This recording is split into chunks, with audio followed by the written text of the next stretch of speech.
Gaafiilee sadii tan namni islaamaa hundi deebisaa siitii fi isis beekuun dirqama. Yeroo jalqaba duutee qabrii tee keessa si kaa'an Rabbi subhaanahu wa ta'aalaa malaayikaa sitti ergeeti gaafiilee sadeen tana si gaafatan. Gaafiilee sadeen tana yeroo sirritti deebiste milkiin tee jannanni kee achi eegan.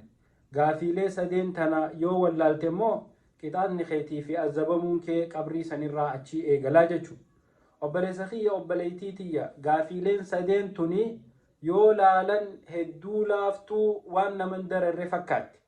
Garuu guyyaa san abbaa rabbii afaan isaatirra kaa'e malee akkanumatti laaftutti hin deebisan.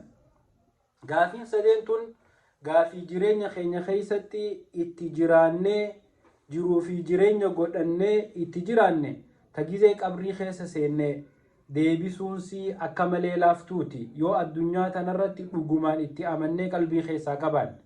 Gaafiin jalqabaa ta malaayikaan yeroo ati duute qabrii keessatti dhuftee si gaafattu rabbiin kee eenyu man rabbuk siin jedhan.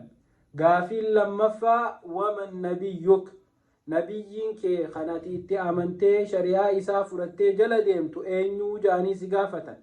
Sadaffaa amantiin ati irra turte addunyaa tanatti wanni ati hordofaa turte amantiin tee maalii jedhanii si gaafatan. Sadeen kun yeroo nama gaafatan asirratti akka malee iizii laaftu fakkaatti. Garuu gaafa qabrii gasseenan san akka malee jabdu. Namni gaafii tana deebisuu danda'u nama addunyaa tanarratti rabbi rabbummaa isaatiin beekee jala butamee rabbiif kan nama nabi Muhammad nabiyyi rabbiiti je'ee karaa isaatiin rabbutamee akka nabi Muhammad rabbi gabbareetu guyyaa san gaafii tana nabiyyiin kiyya Muhammad je'ee deebisuu ta'a.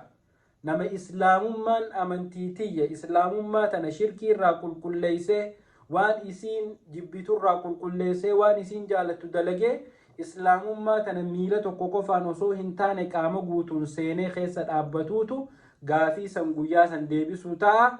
Rabbi man rabbuk yeroo siin jaan rabbii Allah jettee deebista.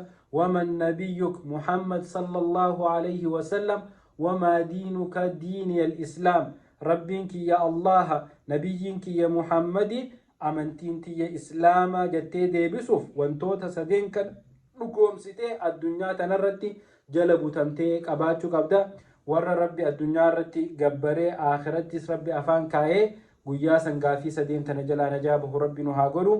Wassalaamu alaykum wa rahmatullahi wa barakaatuh.